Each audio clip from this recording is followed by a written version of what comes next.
Good evening friend, कैसे आप लोग? सब अच्छे होंगे। सभी को मेरे तरफ से राम राम, राधे राधे, और सभी को वेलकम है मेरे YouTube channel the RB warrior पे। तो वीडियो स्टार्ट करने से पहले एक डिक्लेरेशन है। वीडियो पसंद आए तो लाइक कीजिएगा, सब्सक्राइब कीजिएगा। हाँ, आपको टेलीग्राम ग्रुप नहीं मिल रहा तो आपको सर्च करना है टेलीग्राम पे @the RBI Warrior 09। हाँ, एक और अनाउंसमेंट है। जिनको लगता है कि मेरा सिलेक्शन नहीं हुआ और मैं इंटरव्यू वगैरह नहीं दिया हूँ तो उनकी ये भूल है। हाँ, डेफिनेटली मैं कह सकता हूँ सिलेक्शन नहीं हुआ है मेरा। ठीक है, मैंने इंटरव्यू दिए हैं, IBPS PO का भी दिया है, SBI का नहीं दिया है, सिर्फ RRB PO का भी दिया है। सारे एग्जाम के दिए हैं, बस SBI का मैंने नहीं दिया। ठीक है। उसके बाद जिनको लगता है कि मैं उनके लिए सही नहीं हूँ तो आप वीडियो में इतना अपना टाइम वेस्ट मत करें। आपको लगता है कि आप सिलेक्टेड हैं, जैसे एक बंदा आता है हेड कैशियर करके, वो बोलेगा कि तुम्हारा सिलेक्शन नहीं होगा, तो भाई तेरे से तो बढ़िया हूँ मैं ना। तू सिलेक्टेड है फिर भी मेरे वीडियो पे आके कमेंट करता है, तो तेरे तेरे से ज़्यादा मेरे में है टैलेंट, तब तो तू आके मेरे पे कर रहा है। अगर तू टैलेंटेड होता तो अपना चैनल बना लेता। चल ठीक है, कोई बात नहीं, तेरे लिए कोई कुछ नहीं कर सकते। हम अपने बच्चे के लिए कर रहे हैं, जो भी करना अपने स्टूडेंट्स के लिए कर रहे हैं, अपने फ्रेंड्स के लिए कर रहे हैं। ठीक है, तो आज का जो पार्ट थर्ड स्टार्ट कर रहे हैं, चलिए स्टार्ट करते हैं। RTGS पढ़ते हैं। यहाँ से क्वेश्चन बनता है, ये डिजिटल बैंकिंग का है। रियल टाइम ग्रॉस सेटलमेंट इसका फुल फॉर्म होता है, याद रखिएगा, real time gross settlement. Timing क्या है इसका? 24/7 हो गया है आप। ठीक है, पूरे वीक के लिए भी। कब से हुआ था? 14 दिसंबर 2020 से। ठीक है, ये ध्यान रखिएगा, पहले ये नहीं था। ईयर 2004 में आया था ये RTGS। मिनिमम अमाउंट कितना है? 2 लाख आप इसके थ्रू ट्रांसफ़र कर सकते हैं, maximum no limit. Uses only in India, सिर्फ ये इंडिया में वर्किंग है। ठीक है। अब आइए नेफ्ट के बारे में पढ़ते हैं, नेशनल इलेक्ट्रॉनिक फंड ट्रांसफर। ठीक है, इसका फुल फॉर्म याद रखिएगा, नेशनल इलेक्ट्रॉनिक फंड ट्रांसफर। ठीक है, 24/7 ये भी अवेलेबल है, 2019 से हुआ है। ठीक है, 48 बैचेज होता है। ये क्वेश्चन आपसे पूछा जाता है कितने बैच का होता है, तो 48 बैच का होता है।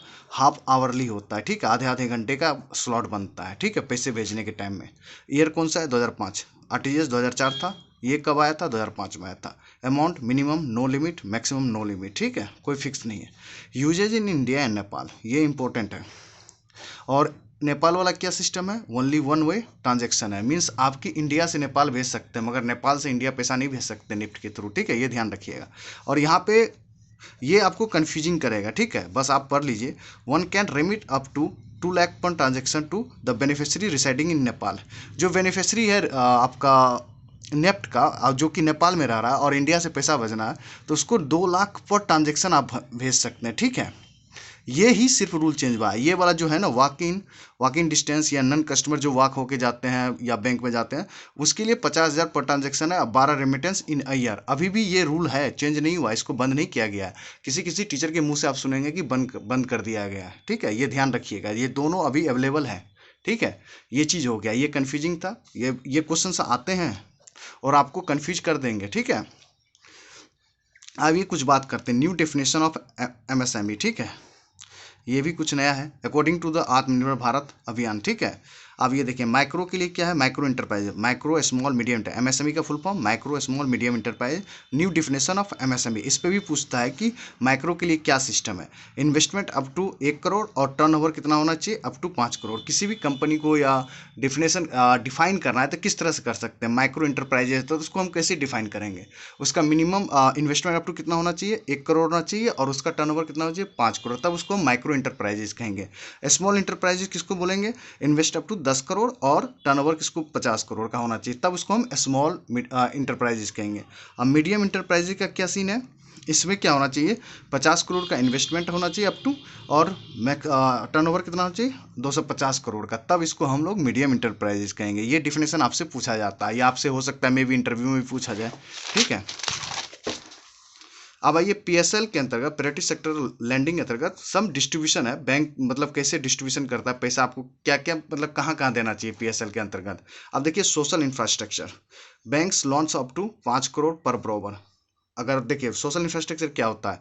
स्कूल के लिए, हेल्थ केयर के लिए, ड्रिंकिंग वाटर के लिए, सैनिटेशन फैसिलिटी के लिए, तो ये सोशल इंफ्रास्ट्रक्चर है। तो इसके लिए बैंक आपको लोन देगा, जो कि कोई भी लेगा तो लोन उसको 5 करोड़ रुपए का देगा लोन, कि हाँ आप ठीक है, स्कूल का मरम्मत करवा दो, रोड वगैरह जो है वहाँ का हेल्थ केयर सिस्टम ठीक करवा दो, ड्रिंकिंग वाटर ठीक करवा दो। तो ये ध्यान रखना है कि सोशल इंफ्रास्ट्रक्चर PSL के अंतर्गत कितना पैसा देता है, तो आपको 5 करोड़ टिक करना है। रेन्यूएबल एनर्जी में यहाँ पे 2 कंडीशन है। फॉर इंडिविजुअल के लिए, जैसे हो गए आप, हो गए हम, हो गए, ठीक है, तो 10 लाख पर बरोबर है। ठीक है, कमर्शियल लेवल पर 30 करोड़, ये इसमें चेंज हुआ था, पहले 15 करोड़ था, ठीक है।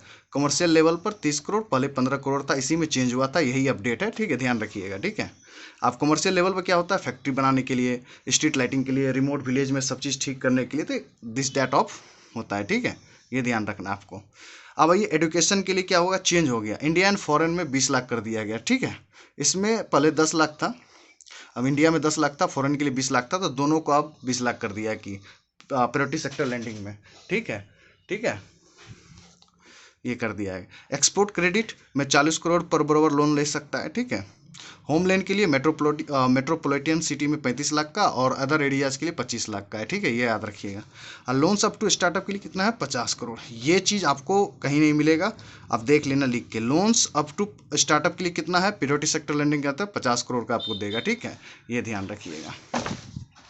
उसके बाद अब देखिए, अब कुछ हम लोग निगोशिएबल इंस्ट्रूमेंट के बारे में बात करेंगे कि बैंक में जो छुट्टी होता है किस एक्ट के तहत होता है, इंडोर्समेंट कौन से सेक्शन में आता है, चेक किस सेक्शन के आता है, तो कुछ हम सेक्शन के बारे में बात करेंगे, ठीक है।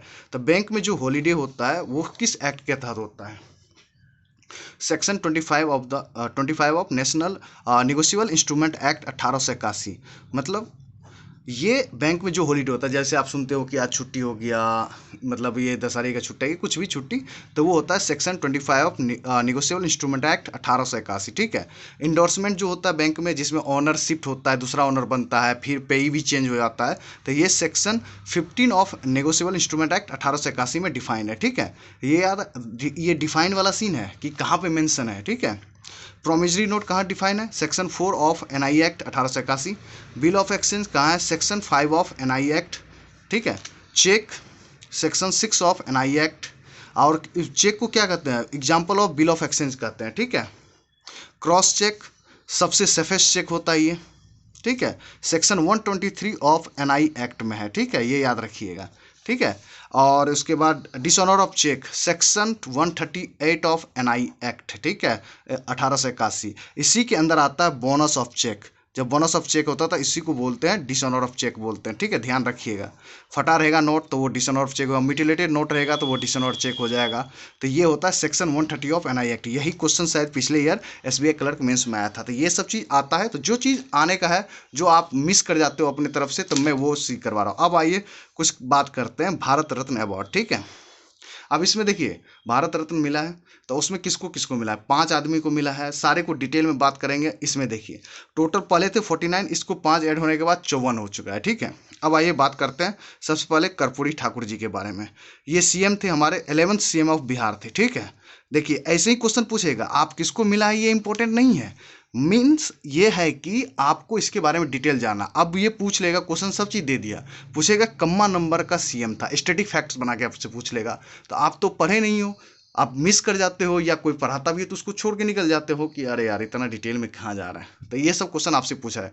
तो कर्पूरी ठाकुर जी कौन थे, हमारे अपने 11th हमारे बिहार के 11th सीएम थे, ठीक है, chief minister of 11th chief minister of Bihar थे, ठीक है। नोन एज इसको क्या बोलते हैं, जननायक बोलते हैं। ये भी पूछ सकता है कि उसको किस नाम से जाना जाता है। हो सकता है बिहार में जिनका इंटरव्यू हो पूछे कि भारत रत्न अभी जो मिले हैं कर्पूरी ठाकुर जी को, उसको क्या बोलते हैं, किस लिए फेमस था, जननायक के लिए फेमस था, ठीक है। उसका दूसरा नाम पड़ा था जननायक। और कौन से सीएम थे, 11th सीएम ऑफ बिहार थे। ये इंटरव्यू के लिए तो डेफिनेटली क्वेश्चन बनेगा, जिसका भी बिहार में IBPS PO का इंटरव्यू होगा डेफिनेटली बनेगा। और इसका बर्थ एनिवर्सरी कौन था, 100 बर्थ एनिवर्सरी था 26 जनवरी को, ठीक है। 26 जनवरी को शायद नहीं, सॉरी मैं ये गलती कर रहा हूँ, आप लोग देख लेना, 26 जनवरी को दिया गया था, ठीक है।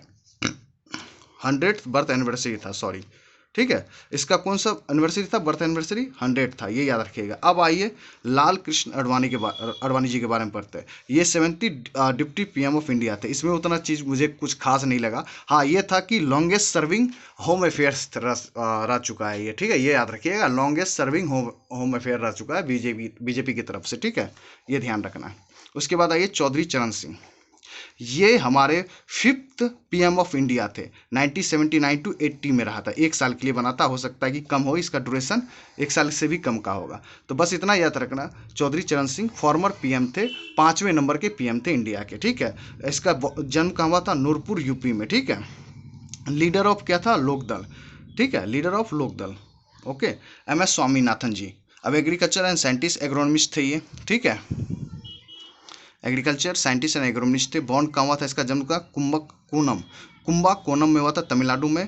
Played an instrumental role in green revolution, इसको ग्रीन रिवोल्यूशन का पिताजी भी कहते हैं MS स्वामीनाथन को, ये याद रखिएगा। ये हिस्ट्री का क्वेश्चन है, आपसे पूछ भी सकता है, ठीक है। अब आइए पाँचवा, PV नरसिम्हा राव जी, इसके बारे में। PM कितना नंबर के थे, ये 9th नंबर के थे। 1991 से लेकर 1996 तक रहे थे। 9th prime minister of India कौन थे, PV नरसिम्हा राव, ठीक है। 1991 से लेकर 1996। क्रेडिट क्या था इसका, वेस्ट बंगाल में जन्म हुआ था। इसका था कि लिबरलाइजेशन ऑफ इकोनॉमिक, ये चीज़ लिबरलाइजेशन किया था कि छूट दिया गया था इकोनॉमिक में, कि लिबरलाइजेशन में वो LPG वाला जो सीन होता ना, लिबरलाइजेशन, ये सब कुछ डिटेल में है, इसके बारे में मत जाइए। बट क्रेडिट याद रखिए किस लिए उसको क्रेडिट दिया गया था, लिबरलाइजेशन ऑफ इकोनॉमिक के बारे में। और 9th PM ऑफ इंडिया थे। और अपने चौधरी चरण सिंह कितने नंबर के थे, 5th थे। और कर्पूरी ठाकुर जी CM थे हमारे, 11th CM ऑफ बिहार थे, ठीक है।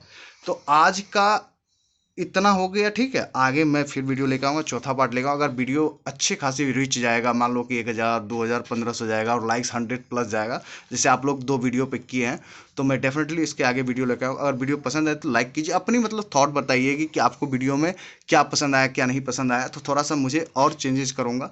तो आप जैसे बताओगे उस तरह से बनाऊँगा, ठीक है। अगर कुछ सजेशन देना हो अच्छी चीज़ें तो दो, बट ये फालतू के कमेंट पे ध्यान मत देना, ये लोग ऐसे ही आते हैं, ठीक है। ओके, और तो कुछ नहीं रहा।